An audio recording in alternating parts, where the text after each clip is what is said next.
আছে।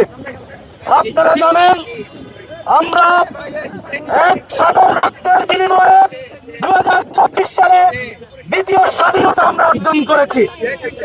এই দ্বিতীয় স্বাধীনতা আমরা শেখ হাসিনাকে উৎখাত করে আরেক স্বৈরাচারকে বসানোর জন্য করি না। আমরা একটা 54 বছর ধরে নগ্ন রাজনৈতিক সংস্কৃতিকে বাংলাদেশ থেকে উৎখাত করার জন্য আমরা কাতারে জীবন দিয়েছি। আমরা ক্ষমতার পালাবদল নিশ্চিত করার জন্য সেটা করিনি। আমরা দেখতে পাচ্ছি আমাদের রক্তের বিনিময়ে অন্তর্বর্তীকালীন সরকার এত দুর্বলতার মধ্যে দিয়েও যে দু একটা সংস্কার করেছে, যে দু একটা সাফল্য দেখিয়েছে, সেই সাফল্যগুলো এখন নতুন করে এই সরকার ধ্বংস করে দিতে চায়। আমরা বলতে চাই বাংলাদেশে আমরা জুলাই এনেছি, জুলাই যোদ্ধারা কিন্তু ঘুমিয়ে যায় নাই, জুলাই যোদ্ধারা এখনো জেগে আছে। আপনারা কি ভেবেছেন শিলং থেকে প্রেসক্রিপশন এনে বাংলাদেশে বাস্তবায়ন করবেন আর বাংলাদেশের রক্ত দেওয়ার জনতা বসে বসে আঙ্গুল চুষবে? প্রকাশ স্বর্গে বসে আছেন। আমরা নির্বাচনের পর 1 থেকে 2 মাস আমরা দেখেছি আপনারা কি করেন, পর্যবেক্ষণ করেছি, চুপ থেকেছি। এর মানে এই নয় যে আপনারা বাংলাদেশের মালিকানা পেয়ে গেছেন, যা খুশি আপনারা তাই করবেন।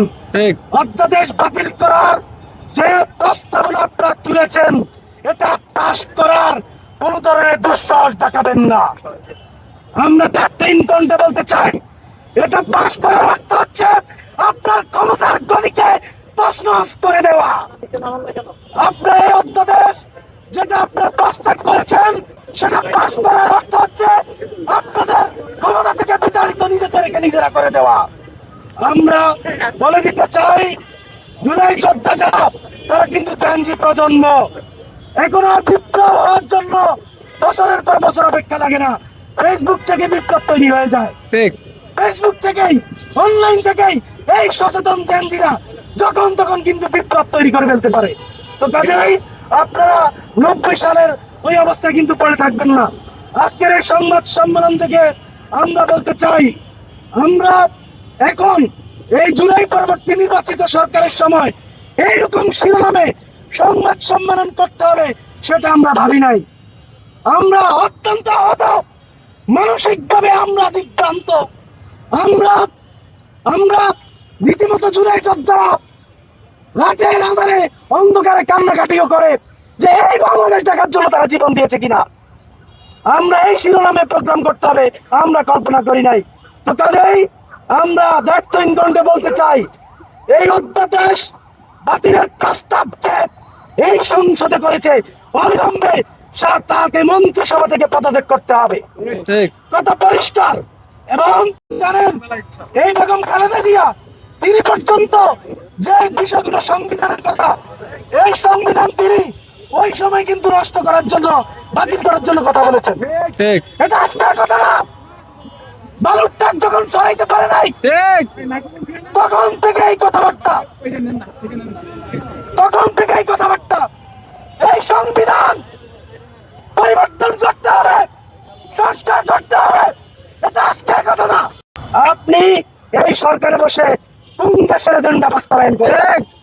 আমাদের সন্দেহ হচ্ছে আপনার এই সমস্ত কর্মকাণ্ডে।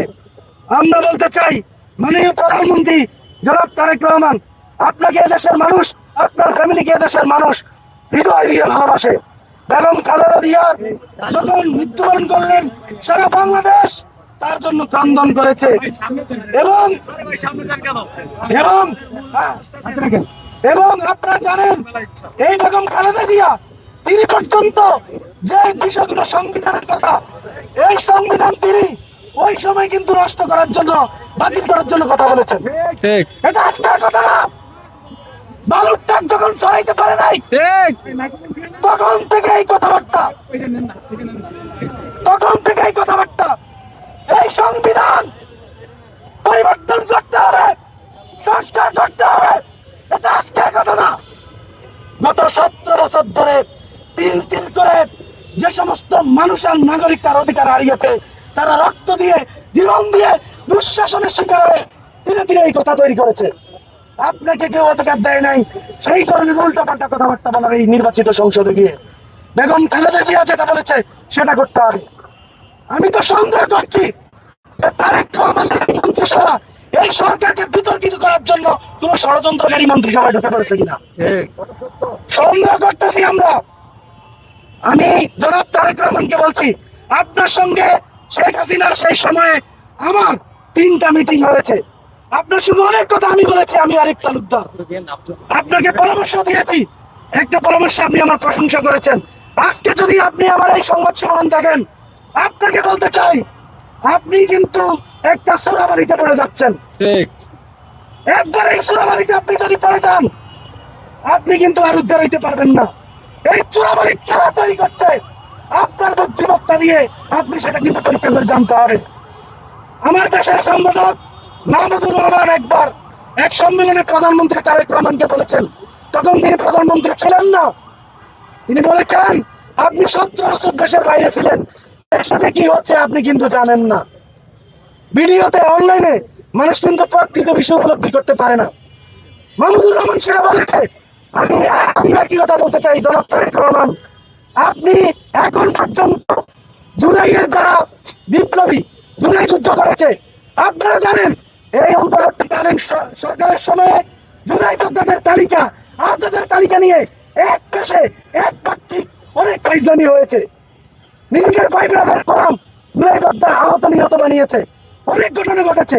আপনাদের উচিত এই জিনিসগুলো সবকিছু স্বচ্ছতা নিশ্চিত করে, কারণ জুলাই যোদ্ধা এবং আহত এই তালিকাকে কেন্দ্র করে রাষ্ট্রের কোটি কোটি টাকা কিন্তু পাতা দেওয়া হচ্ছে।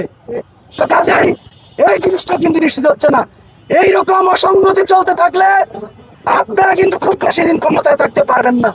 আজকের এই সংবাদ সম্মেলন থেকে স্পেসিফিক দাবি, অবিলম্বে আগামী 1 সপ্তাহের মধ্যে যদি এই অধ্যাদেশ বাতিলের যে সুপারিশ করেছে, এই সুপারিশ যদি বাতিল করা না হয় এবং যে দেশে বিশৃঙ্খলা সৃষ্টি করার জন্য, জুলাইকে ধ্বংস করার জন্য, এদেশের মানুষের 54 বছর ধরে বঞ্চনা নিপীড়ন মুক্তির জন্য যে সংস্কার, সেটি ধ্বংসের চক্রান্তের জন্য যে দায়ী, তাকে যদি মন্ত্রিসভা থেকে অবিলম্বে অপসারণ করা না হয়, আমরা জুলাই মঞ্চের পক্ষ থেকে আবারও জুলাইয়ের মতো এই শাহবাগ অবস্থান কর্মসূচি পালন করবো ইনশাআল্লাহ।